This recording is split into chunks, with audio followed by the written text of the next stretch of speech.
Welcome to Season 2 of Strengths on Fire, the Great Strengths Debate. Think you know CliftonStrengths? Think again. This season, we're breaking down the biggest myths Challenging conventional wisdom. and showing you how strengths actually show up in leadership, life, and the messy middle of real work. Sarah, you want to light these strengths on fire? Let's light it up! Well, it's a good day, Mr. Bill Dippel. How are you doing? It's a early day for me. I got up this morning and went and got a haircut at way earlier than I should have. When you say early, give us an idea of what's early to you. Let's not get too creative here. I wake up pretty early, right? I start rolling out at like 5, 6, kind of get moving, right? But I'm not a morning guy. Like, I don't want to socialize and I don't want to be around stuff and people. And so last night my guy had to cancel last minute. He said, "Hey, can you be?" Guy? Yeah, and he was like, "Can you be first tomorrow morning at 7:30?" And I'm like, "Sure, I don't mind." But again, I don't want to 7:30 for a haircut is early. I will give that to you. I thought you were right. going to say like 9, and I was going to be like, dude, I have done a marathon before 9 a.m. and not an actual marathon, just like a life of a mother marathon. So you win. 7:30 for a haircut. I'm going to give it to you. That's pretty early. It was pretty early. I had a moment, and I'm guessing you and I joked about this. Haircuts between you and I are very different processes, right? Extremely different, yes. I only have to put up with it for 20, 25 minutes, and then, and I get good chat with a guy, and it's fun. Your routine, I assume, is a much more extended. Yes, I sit in the chair for hours, but I have a great relationship with my stylist. I love her dearly. Her name is Becky. You'd have to, right? Yes, yeah, right. But I don't get my hair done that much because I am a pretty low maintenance hair person, and so I don't have to go as often as a man would. But that's neither here nor there. I have a question for you today. I am ready for the question.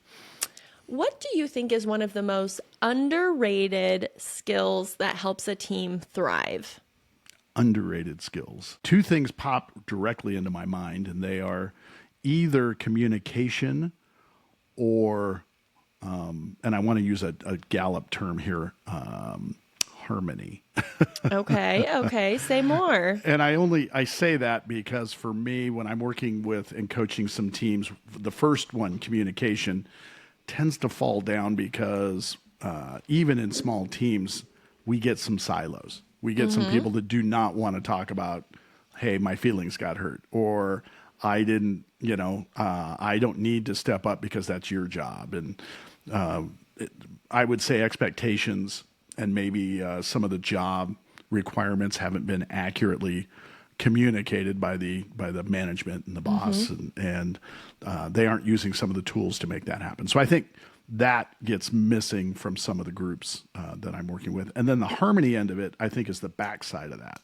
So if I can get them to communicate and I can get them to actually be open about what it is, not a pure harmony where I'm going to shut down if we're in a rumble, but more of a, okay, well, now that I've seen your side, can we row in the right direction together? So I'm going to link the communication and the harmony so that we get it out, and now where do we go?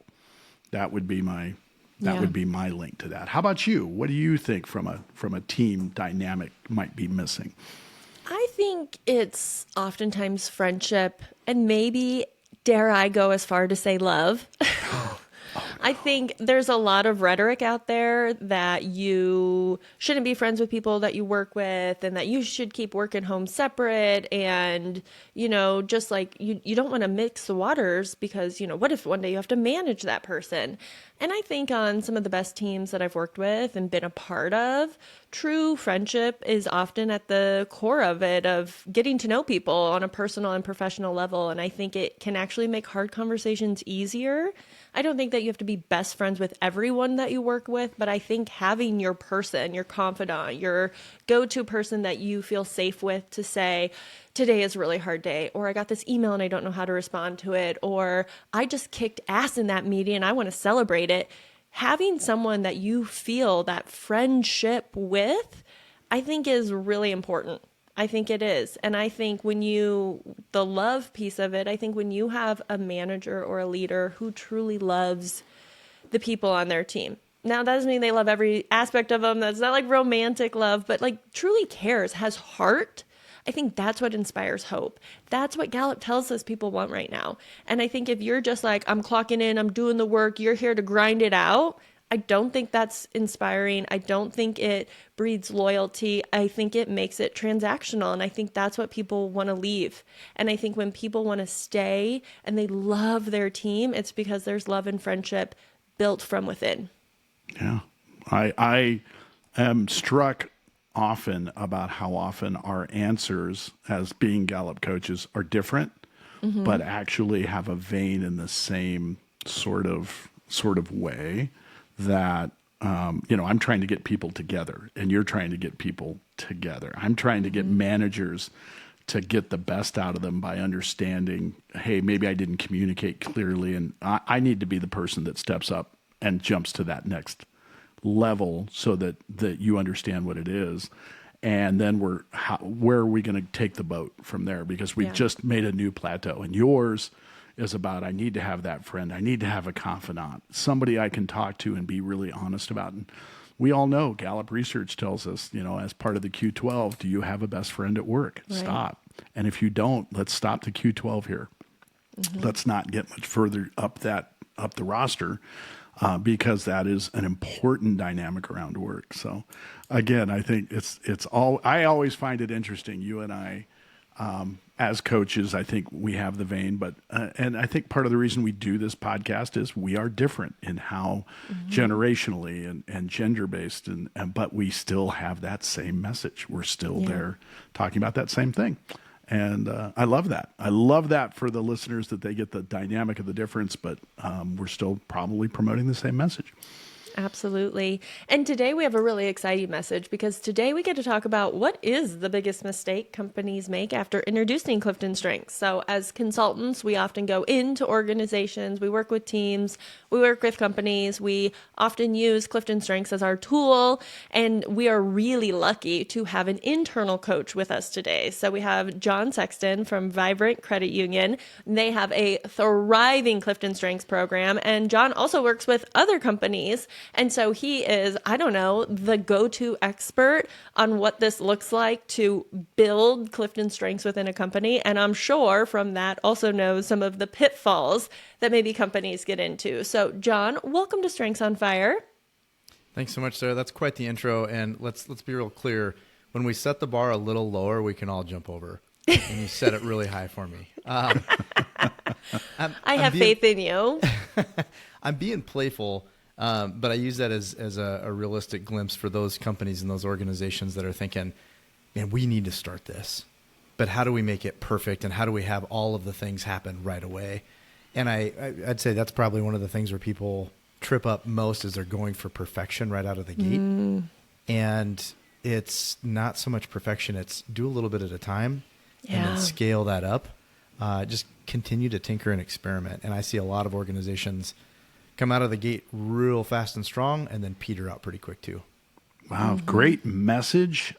We've been fortunate. Sarah and I attended the event where you spoke recently. I shouldn't say recently. Now it's almost a year ago, half a year ago. But whatever it is, we got to see you talk and go over how you rolled this out within the credit union that you work in and how you see it operationally in others. And I was really, really impressed by, one, the clarity of your messaging, the definitions of your timelines and how you had brought it in and what you were willing to do. And today you hit us right out of the gate with a wonderful thought process, because I know I get tripped up by this, and sometimes I don't know what to say when someone says, we're all in, let's go. I need it to hit on these levels right now. And it's the line of, hey, if we set the bar a little lower, we can all get over it, is a wonderful way, a great visualization to step into and get them to start seeing how we can all get there together, how we might not want to be setting it so high that we're all struggling, or some of us are struggling really hard to get there. Is that a line? Is that a component that you bring in frequently when you start working with teams? I don't know that I always lean into that metaphor, but I talk a lot about the importance of blending the actual strengths work with data. And so you referenced the Q12, and that can be an important component for some organizations to make it sticky. Because for some, they'll look at strengths and think, okay, there's an interpersonal aspect to this. And that feels soft and fun, and that's about it. It's more of a team builder. How do we make it sustain? For a lot of organizations that I work with, and particularly Vibrant, what really set it off was, let's introduce the Q12 and see what we've got going with this. And then our more strategic thinking and analytical folks started to see this data pour in where we could assess the effectiveness of leaders within the organization, and then coupled with strengths, just kind of amplify that. And some really, really neat things started to happen. Okay, before we get too far ahead of ourselves, the people listening, our arsonists as we call them, they're probably like, who are we talking? Who are we listening to? Who is this Jon, smooth, soft-spoken, wonderful guy? Right? So give the listener just a little glimpse of who you are, what exactly you do, and then also rattle off, if you can, it's okay if you can't, because many of the people cannot, but give us your top 10. You bet. So a brief intro. We started talking about the credit union industry, and even in that space, I'm a little quirky. I started my career in higher education, so 10 years at the University of Iowa, a year at a small private liberal arts college called Grinnell College in Grinnell, Iowa. And I never thought I'd leave higher ed. That's where I was actually introduced to strengths. And my confession there is, in higher ed, you work with a lot of assessments. Mm-hmm. And when CliftonStrengths first came out, my response was, we're going to do a different one? Like, how many of these are we going to do? And I vividly recall introducing it to our Hawkeye guides at Iowa and watching as they just embraced that language and really rolled with it. And I thought, okay, this one's different. There's something about this particular assessment that's really resonating. And when Vibrant reached out and said, hey, would you come do what you're doing in higher ed for us? My initial response was, no. I have zero desire to work in the financial services industry. I don't think that's me. Mm-hmm. And their challenge was just come see our culture. We think it might align. And sure enough, that was the tipping point. So I got in there, got certified right out of the gate, and we agreed to launch a CliftonStrengths culture and really start rolling with that. And there was an immediate draw and immediate energy around it, and it just started to run. And as I was rambling, I forgot the second part of your question. Wait, just your top 10 strengths.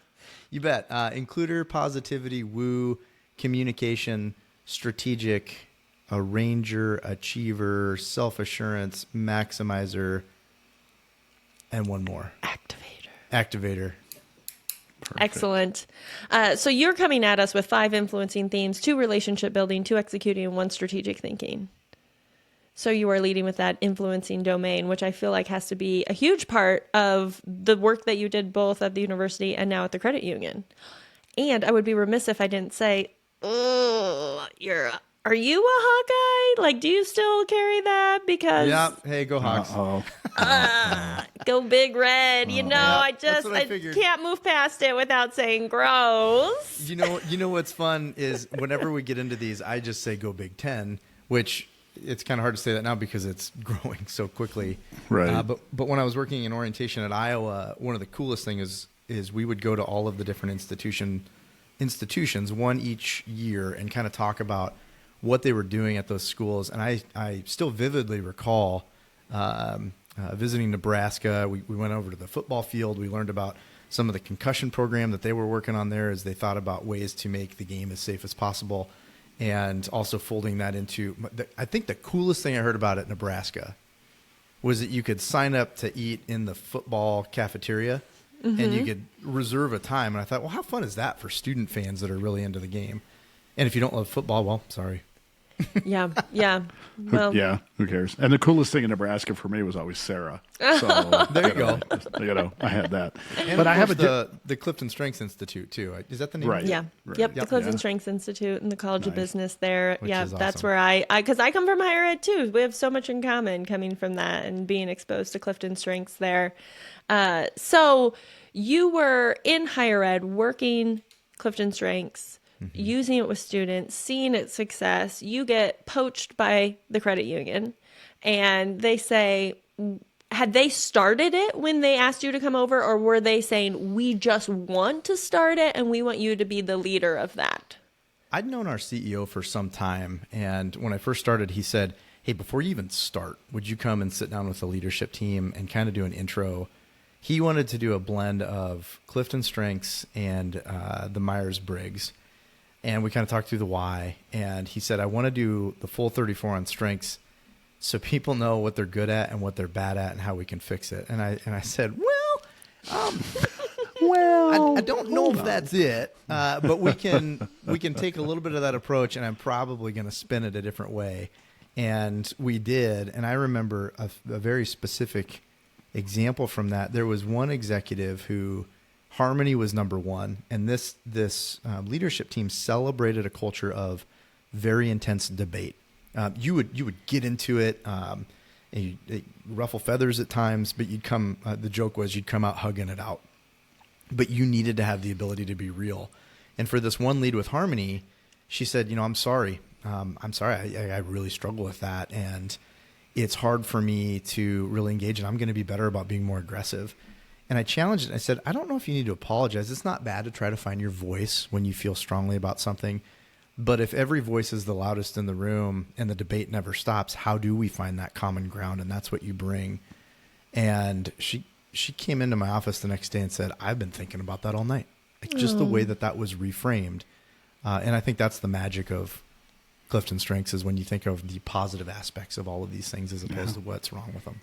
I love it. Well, and speaking of the positive aspects, I have an odd question for you, because you kind of hit it in the beginning of this. And as we start looking at your take on what the biggest mistakes companies may be making, diving into your thought process, when you highlighted your initialization into Gallup at higher ed, and then also your being asked by a credit union to come and begin that, the initial answers were no, right? Like, no, I don't want to do another one of these, right? This is just another assessment. Why am I doing this? And no, I don't have anything to say in the financial sector. That's not somewhere I go. But you got over both of those no's and made pretty quick, hey, this is something different about this. And man, this culture may really need this.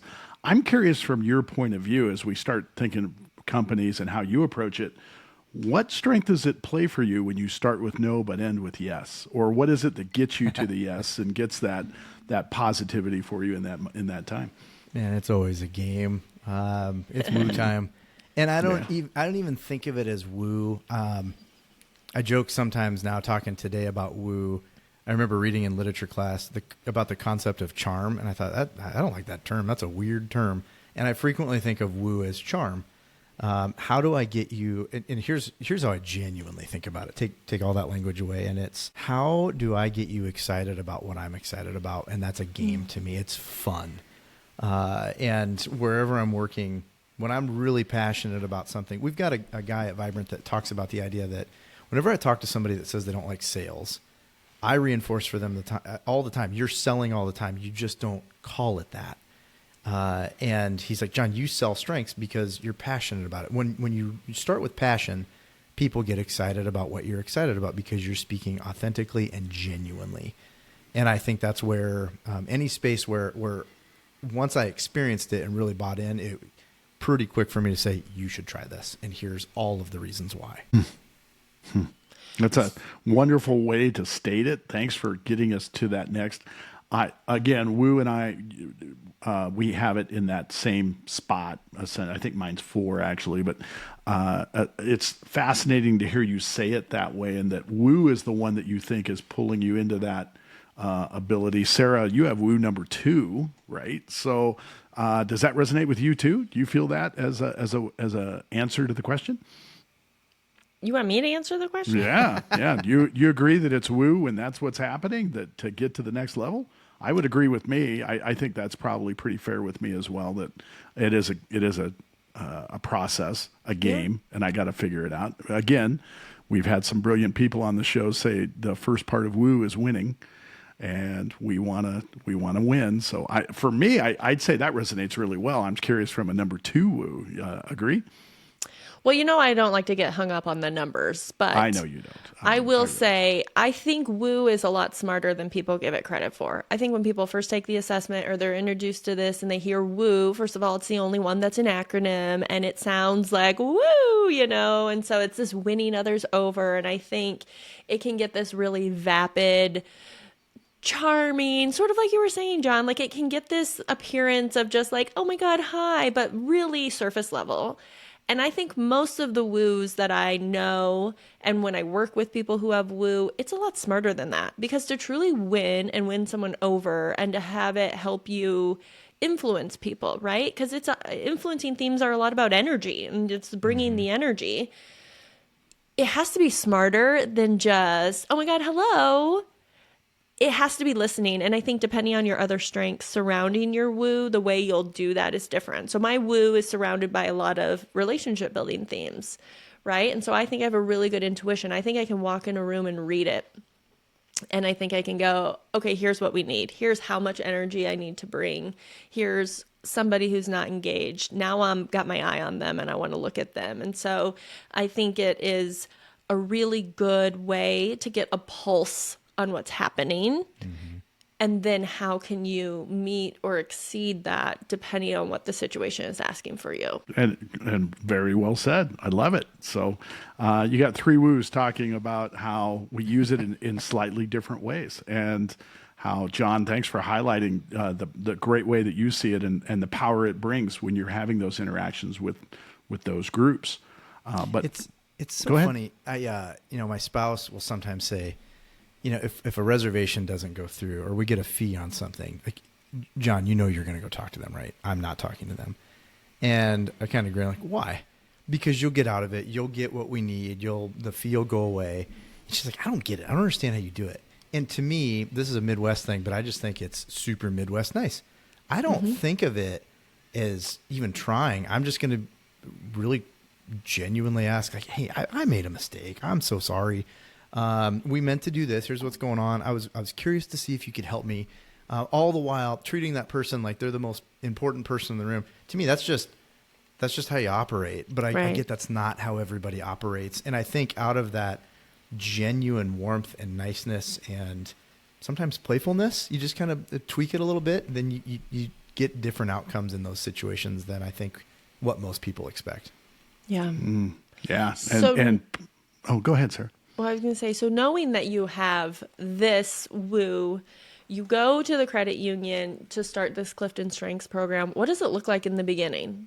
Do you feel like immediately it's successful? Do you feel like you stumbled? What was the plan going in? And was it successful?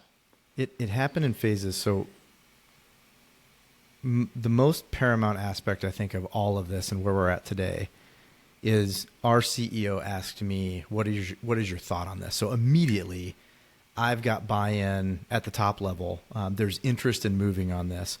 I think the ability to get at least one executive sponsor that is like, hey, if nothing else, we can pilot it in an area and then we can go for there. For us, it really resonated when we did that leadership team workshop. Let's do it with all of our vice presidents. Shortly thereafter, I said, hey, smaller organization. So at the time, I think we had a head count of around 190 people. I said, what if we just did it for everybody? It's going to be a little bit of an investment at first, but everybody will know what it looks like. And all of these VPs will then have the ability we'll create team grids for them and they'll know what they've got there. And that solidified strengths within the organization because now that everybody had it, you couldn't stop. Let's keep giving it to folks in orientation. And it just rolled from there. I think the other thing that was important, at least for me, that helped amplify it was I got certified that same year. And I don't know about y'all, but I went through that process. And I remember halfway through the advanced certification, they said, now we're going to talk about coaching. And I remember I don't always do my homework. And I thought, what? What are we doing? What is this? I'm just here for the certification. Like, well, this is part of the certification. And we started to coach. And I thought, well, this is fun. I didn't expect this. Went back and started coaching at Vibrant and coaching around the full 34. And at that time, our executive team noticed this carousel of people that was coming in and out of my office. And they said, what are you talking about? And I just grinned and said, no, I can't tell you. And then we talked about coaching, the value of it, why it was important. And then my role evolved. I became more of an internal consultant as opposed to a dedicated higher level HR role. And we just continued to expand. Yeah. I love what you're saying, because when I go into an organization, I see it exactly what you said. If it is an executive or a leader at the top who brings it in, the success with it, how it permeates everything so much easier. The buy-in is there is so much better than sometimes we have the HR people who want to bring it in. And if you want to, like, I'm not saying if you're in HR and you want to bring it in, you shouldn't. I'm just saying sometimes that's like the middle, and it can be harder to get traction the way we want, where sometimes when that happens, it ends up being a one and done. And I think that is one of the big mistakes companies can make, is they see this as a fun thing to do at a retreat. And of course it can be that, you know, it can be a fun thing, a great conversation topic. Let's do it for a retreat. But it can be so much more. There's so much more there. And if you've already spent the money to get people tested, and you've already spent the money on having a facilitator come in to do a day, the possibilities are really endless. And so I just think if we want to see this be more what it can live up to, going that top level, having some buy-in from a senior level person, it just hits better than maybe coming in at a more mid-level, which sometimes those HR really well-intentioned, really well-thoughtful people are coming in at. Agree, disagree? Yeah, I'd say too, when you think of, again, mistakes that companies make, I would reframe it as, what are the threats that can derail your efforts? It's not as catchy for a podcast title, but I like where your head's at. Yeah, I'm getting real. But you think of threats. Another major one was, well, this is cool, but I really like the Enneagram, or I really like the Hogan, or I really like whatever else. It's okay, I think, for like if a team wants to do a workshop around that, if you're going to go that direction a little bit, but find the assessment you're going to work with and make an effort to stick to it, because that's what makes language sticky. I talk all the time. I walk around our building, and I'd say 90% of the time, at least once during the day, I will hear someone reference strengths. And that's telling me that it is immersed in our culture. Yeah. Yeah. And I heard your story around, hey, when I got, because I did the accelerated, the strengths coaching side as well, but I was an embedded coach at the time.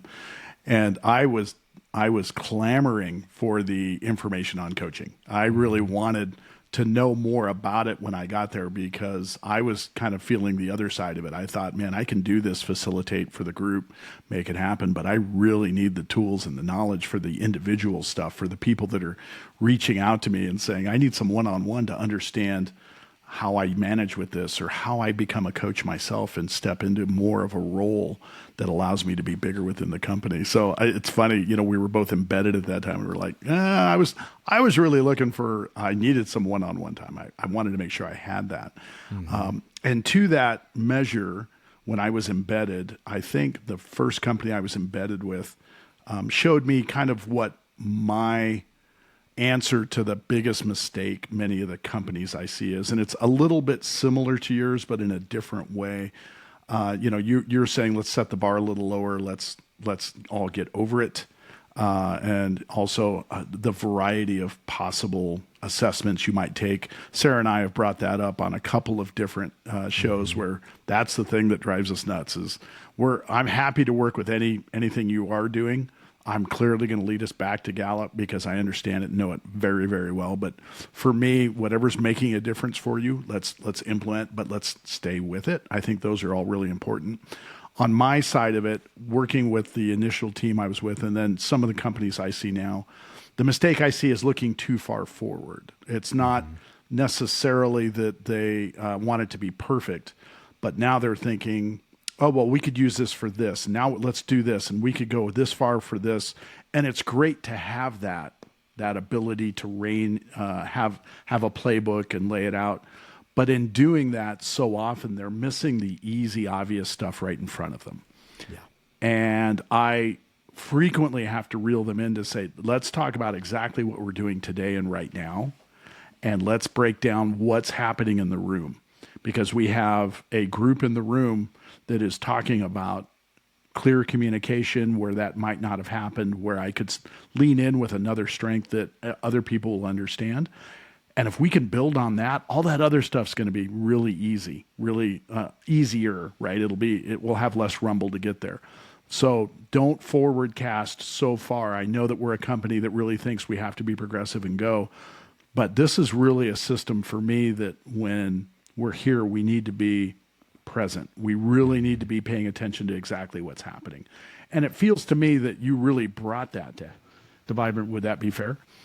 Yeah, I think there's, if you use a metaphor of, let's say we're building a skyscraper, you don't get anywhere until you build the foundation. And for the first year, it doesn't look like you're doing anything for the average person. But the foundation, the water lines, the electrical, at the base level is what's happening. You can't see it. That's really integral to make sure that you've got a building that's going to stand the test of time. It's the same thing with integrating an assessment into your culture, is considering all of the layers in which you can implement it. But the first piece is making sure that you come out with a really strong foundation and a really strong understanding of the why behind this. So what do you think some of the key components of building a foundation, if you're introducing CliftonStrengths or any assessment, but we're talking about CliftonStrengths, into a culture, what happens that first year, 2, 3, to make it strong so we can build on top of it to see that skyscraper eventually? I think it's twofold. So you mentioned the vast majority of my work is with Vibrant, and on occasion I will work with other organizations to kind of give them ideas or to share ideas on how they might run this. Particularly from a consulting lens, I frequently talk about the idea that we can work on this together initially. You need to find who your internal champion is going to be that is going to sustain this.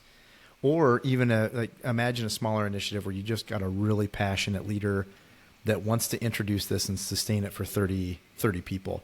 What are your plans over the next year to integrate this into one-on-ones, perhaps into performance reviews?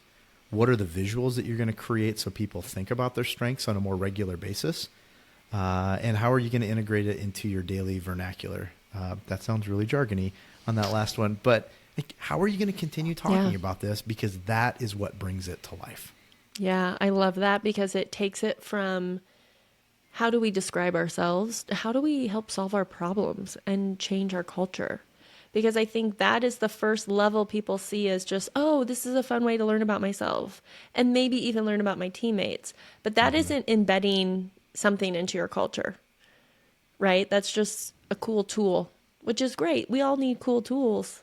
But what you're describing is transforming culture to be a place that people want to be in because it is based on what they do right, and it is focused on that. And so what you're talking about, the visuals, we need to see it. If we don't see it, it's like a language. We don't use it, we lose it. So we need to see it.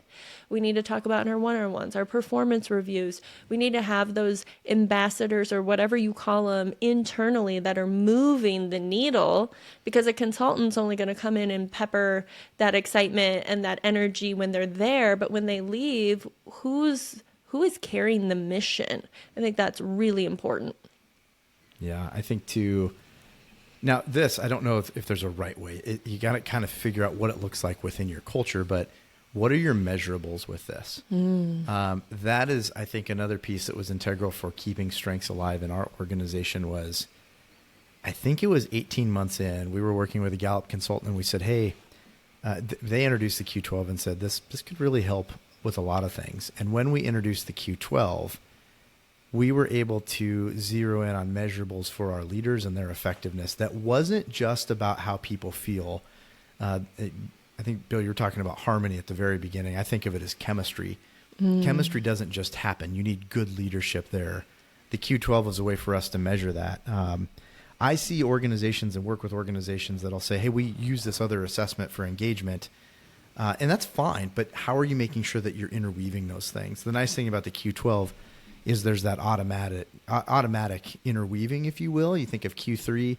At work, I have the opportunity to do what I do best every day. It's like another way of saying I have an opportunity to use my strengths every day. Right. You get that individual level, but then you start to get a gauge of how do I feel about my leader, And then how does that start to demonstrate how I feel at work? And those measures, once we started to roll those out and then sustain them, so you've got a few measures a year for every manager in the organization, all of a sudden executives are looking at that and saying, okay, now we have some tangible data and measures that kind of demonstrate the ROI or return on investment, popular term in business. What is the actual value of this and what's it doing for our organization? And I want to build on the foundation component you brought up here a couple minutes ago. Let's say we built the foundation, the water lines are in, the plumbing is in, the electrical has made it. We're starting to build into the skyscraper and we're getting to level 20. Let's expand that a little bit. What are the sideways roadmap? What is the thing that might detract a company now that we've gone quite a ways down this road? Have you ever experienced any ideas around where that might throw a company sideways or asunder of, hey, we're stepping away from this even though we've started a great foundation? I think just no plan to sustain. Again, if we stick with the metaphor, think of a really ambitious architectural project where it stops because the budget wasn't figured out. Lack of funding. Yeah, or the long-term project management. Like, oh, hey, guess what? We had a budget, but we underprojected by 75%, and now we can't afford to finish it. Projects like that actually happen. Yeah. And I think that's what you see is folks that are really ambitious. Maybe there's a little too much activator, which is in my top 10. I'm not knocking it, but it's just go time. Let's do this thing. And, oh gosh, we didn't think about what we're going to do after the initial excitement. So finding those folks who are dedicated to sustaining, that might be one champion in your organization, or in larger organizations, it might be a committee approach where you really think through the details. If I compare and contrast, I was actually part of an initiative at Iowa where we were going to roll out strengths to every student in the organization. And we got to a point where we actually did. And it was, ironically, I didn't know if it was going to go. We left the org, or I left the org, and right after that, they rolled this initiative out. And every first-year student took strengths during orientation or right before orientation, and it was folded into some things. We thought about ways to make it visible when they moved into their residence hall if they were living on campus. But beyond that, anybody that works in higher ed knows you've got to figure out ways to get faculty involved. You've got to figure out ways to tie it into academic programming, into career planning, et cetera. And that's a big lift. The initial excitement was there. I think that initiative at that grand scale lasted maybe 3 or 4 years, and then they scaled back because there's an investment, but we're not actually fully leveraging this. Make sure you're prepared to fully leverage. Yeah. And I have worked in an organization as a consultant where at some point in time, years ago, they had decided to do it. And I don't know what the rollout looked like, but I know everyone took the assessment and got their top 5. And when they brought me in, everybody had their top 5, but they were like, oh yeah, we do this on onboarding, but we haven't touched it. So a lot of people, they haven't done anything with it. They have it on their name badges. They've got it on, it's all over the building, right? They had so much of it at one point, and I imagine there was a big push. And I came in and for about a year started retraining people and coaching people and getting people kind of up on it again. And it was so fascinating to me because these words that people had were labels and not language because they weren't taught what it meant. And I think that's one of the tricky things is if you just give someone this assessment, they're going to see some of these words like communication and they're going to say, oh, I'm a great communicator. Well, that's not what it necessarily means. You might have capacity to be a great communicator, but you could just be a whole dumpster fire of word vomit, okay? You have to hone that, right? Or maximizer, woo. There are just so many words that you need to understand the language beneath it and what it looks like and how it plays out for you and how to mature it.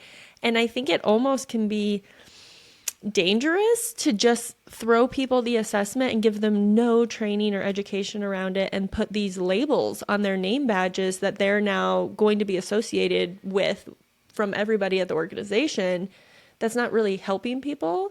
And that's what it can look like if you just put it in the budget for onboarding, but stop all of the other initiatives because then it almost is hurting us as opposed to helping us when we've just like gone 2 inches into the project. Fair.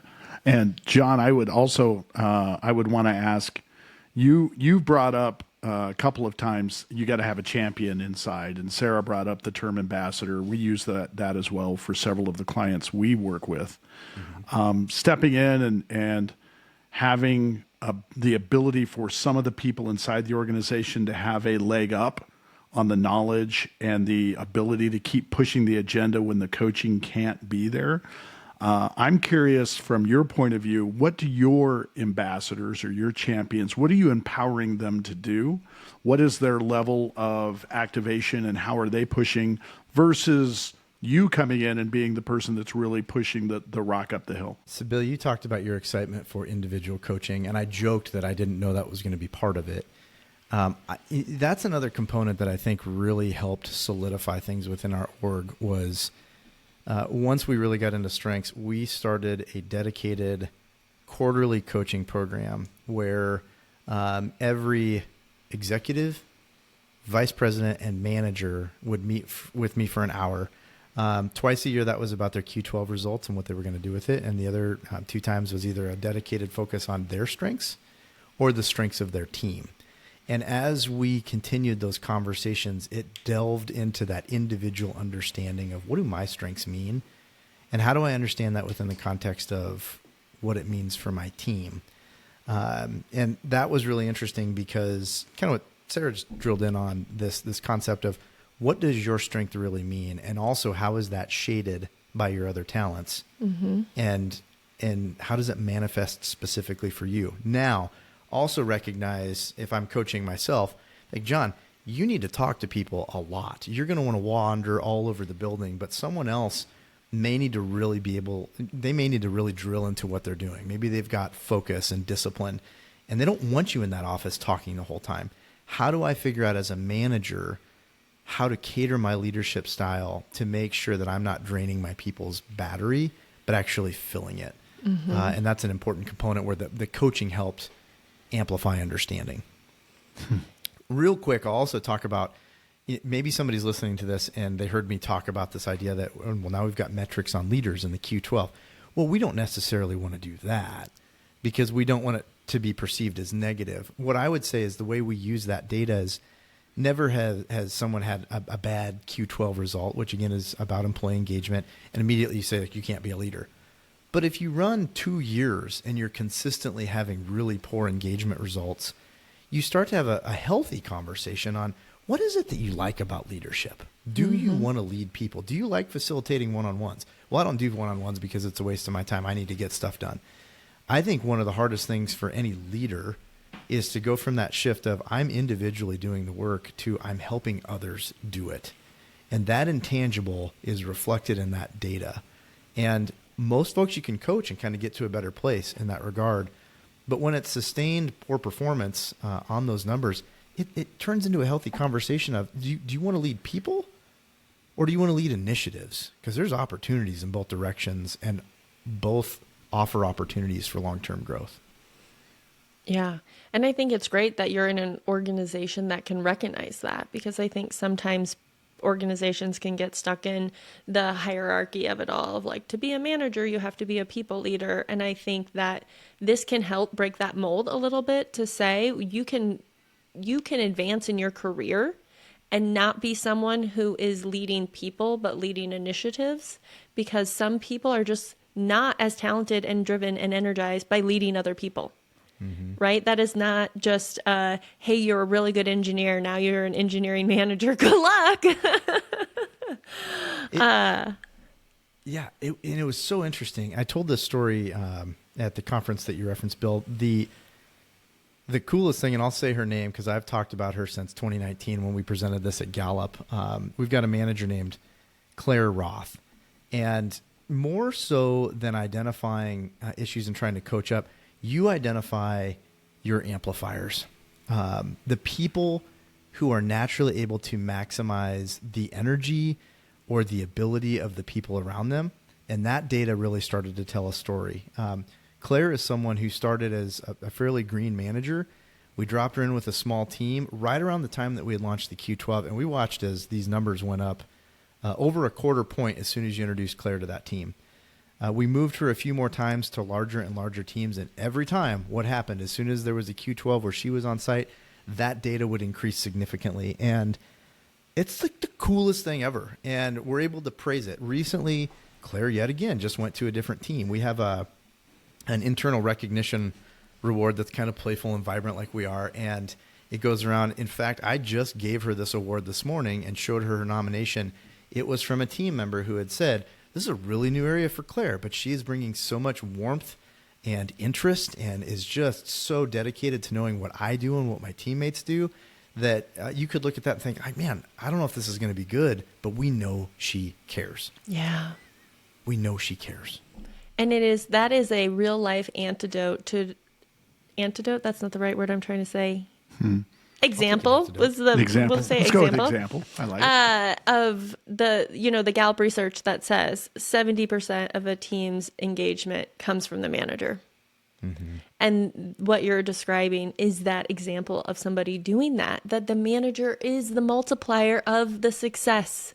They are a pivotal person in there. And so knowing who they are, how they work, giving them this tool that can become this language that helps focus on what's right with people and recognition. The data shows us that this works. And I also like to tell people, you also know if you look in your soul that this works. Mm-hmm. Okay, because we can have all the data in the world that says, hey, it's good to see what people do well and to tell them they do it well and to care about people.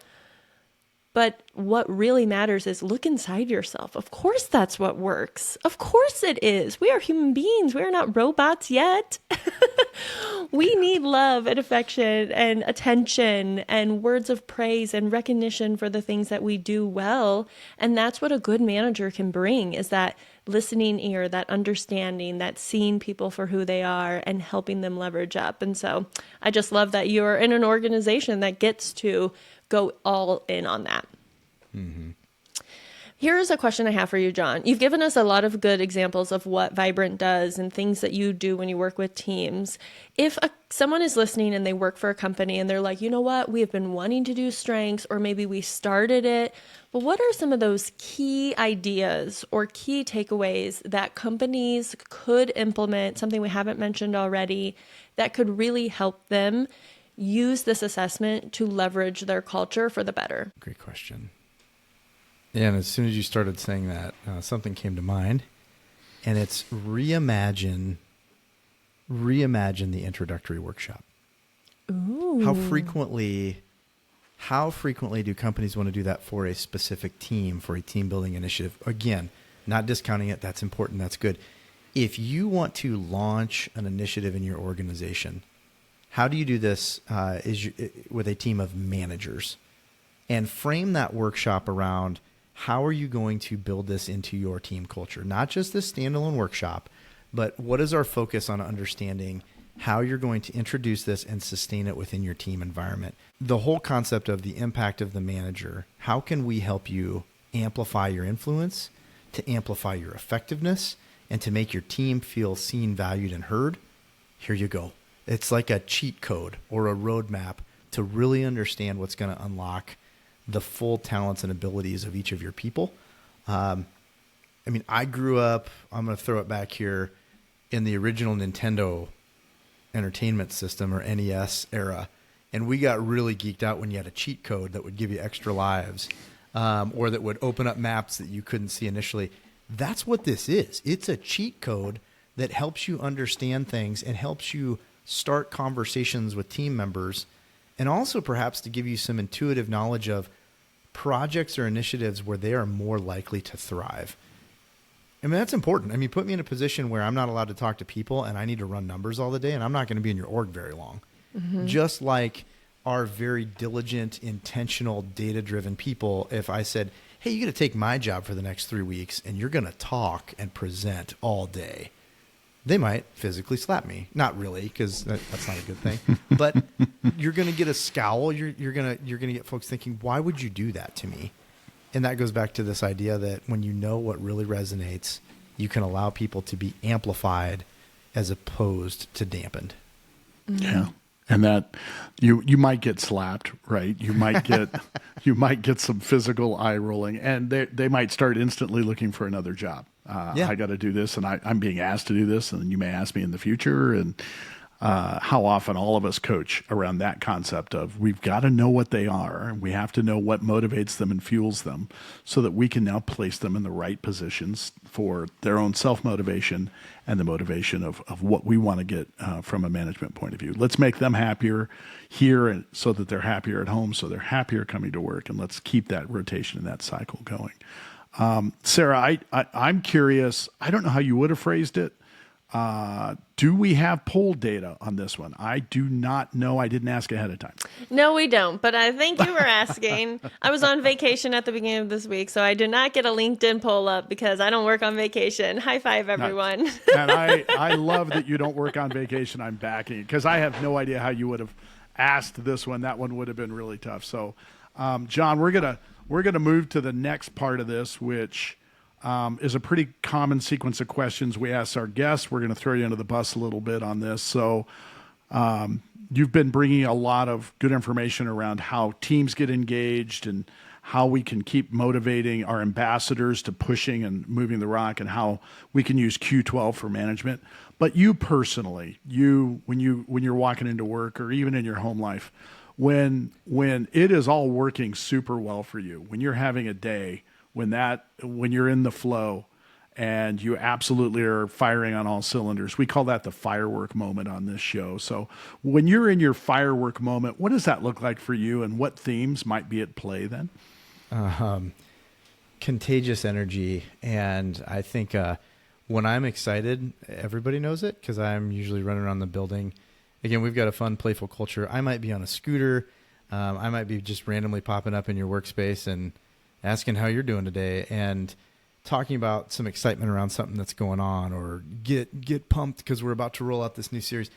My energy goes on overdrive, which may be a lot for some people. So I have to be mindful of not letting those fireworks get out of control, but you know it. And I frequently use those moments to move around the building and to engage in spaces where I know energy is needed. Because I frequently think about bring the energy that you want to be around, and figure out how to share it with others. And that's that's positivity, communication, woo, a lot of includer, particularly when I know that some teams feel unseen, unappreciated, that their work doesn't matter. Then it's almost an over-intentional effort to really spend a lot of time around those folks. Yeah, I was going to pass out if you didn't bring up includer as being one of the themes fueling that. I have to go to different parts of the building and bring the energy that I feel an energy vacuum over here, and I need to step over here and boost. Like let's get that going. And you almost were defining includer from the Gallup pages in that way, and I thought, wow, that's a really powerful theme for you. So the backside of that, and the next part of that question is what we call the dumpster fire moments. So when you're not firing on all cylinders, things are not working as planned. I had a morning this morning where it seemed like everything was failing. I don't know why. All of my technology and people I was talking to and things were just kind of going odd. So what's at play? What does that look like for you when you feel like you're in that dumpster fire moment? People rarely see it at work. Sometimes folks in professional environments ask me if I ever get mad or if I ever get frustrated. On rare occasion, you might see some of it in the workplace. At home, I think some folks don't always know this about positivity, is the positive is amplified at a great level. But if I'm having a rough day, that can also be amplified, and I can hide it really well. But in the spaces where I'm where I'm allowed to be fully vulnerable and fully me. At home, if I'm having a rough day, and sometimes my spouse will say like, okay, Mr. Positivity, because I can get into a funk and get really fixated on, gosh darn it, like I want this to get figured out. I want to roll with it. I want to move.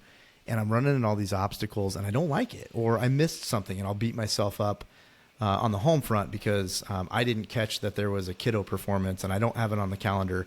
And then I can fixate on that. And so making sure that everywhere I'm at, that I guess there's an aspect of taking care of oneself so that you can get the best aspect of your strengths. Because again, I don't think it's talked about a lot, but positivity can manifest pretty intensely in all aspects of emotion.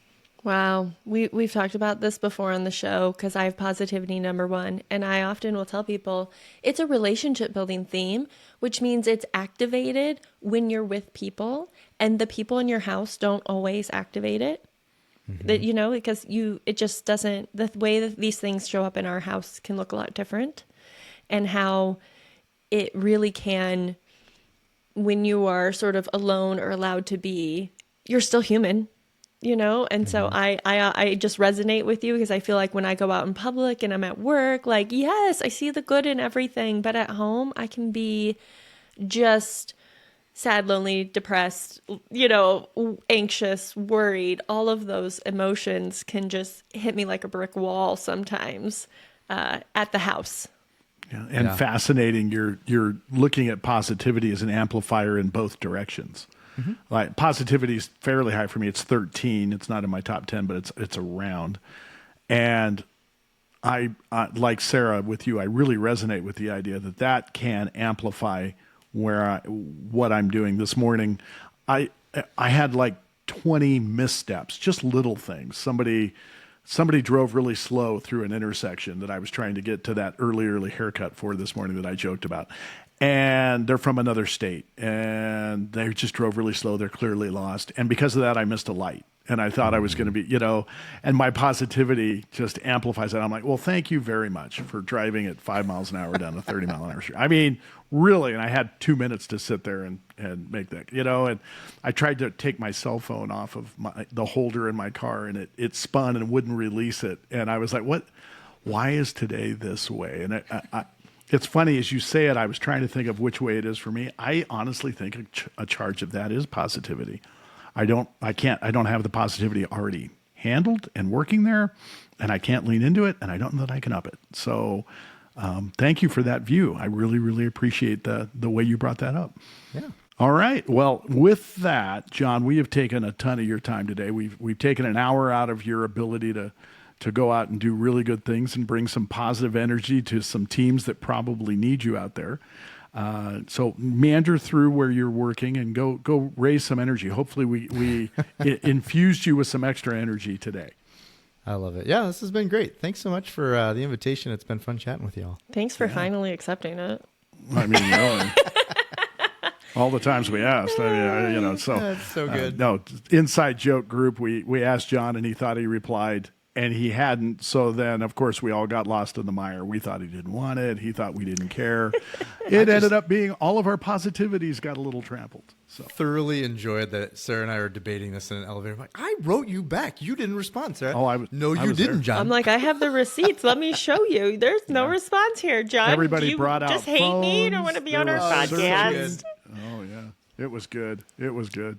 But Well, we Jon, got him. We persisted. We got it figured out. did. We got the messages all linked together, and it was a success. Jon Sexton has been on Strengths on Fire. Check mark. Thank you, folks. Perfect.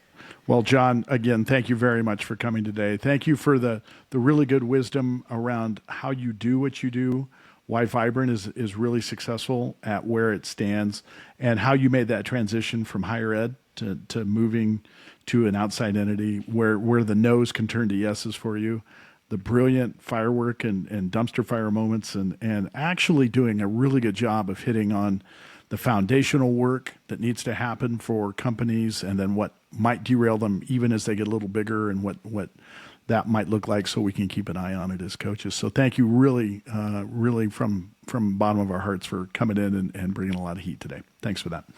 You bet. Awesome. All right. And with that, we are overjoyed that we have come together again, and we listened to our arsonists. So although we didn't have any data today, I blame me today, Sarah. So I should have taken definitely it over my while fault, I knew so. you were on vacation. My fault. So, but we love our arsonists. We love that you tag in and listen to us. Send us notes. Give us a shout out. We love to have it. Send us And compliments is what he meant by notes. Hi. Absolutely. Anything. Send us anything. We love Not it. anything, just compliments. I mean, I'll take the bad. I mean, it's still fun to see. So, but with that, and thank you to our arsonists. Thank you, Jon, and we will talk soon. Bye. Thank you for joining us on Strengths on Fire. If today's conversation sparked something in you, be sure to subscribe, share, and leave a review. We're here bringing you fresh insights to fuel your growth and ignite your potential. Remember, your strengths are powerful, so let's keep the fire burning. And if you're looking to transform your organization through strengths-based strategies and coaching, reach out to Sarah Collins, founder of Collins Collective, or Bill Dippel, founder of Bill Dippel Strengths Coaching. Connect with Sarah at wearecollinsco.com, follow her on Instagram at sarahcoachcollins, or email her at sarah@wearecollinsco.com, SARAH. You can reach Bill at billdippel.com, Bill, DIPPEL.com, or on Instagram at Bill Dippel Coach, or email him at bill@billdippel.com. Please note the opinions, views, and interpretations of CliftonStrengths expressed in this podcast are solely those of the hosts and the guests. They have not been approved, sanctioned, or endorsed by Gallup in any way. Until next time, keep your strengths on fire and let's light up what's possible together. Bye, Bill. Bye, Sarah.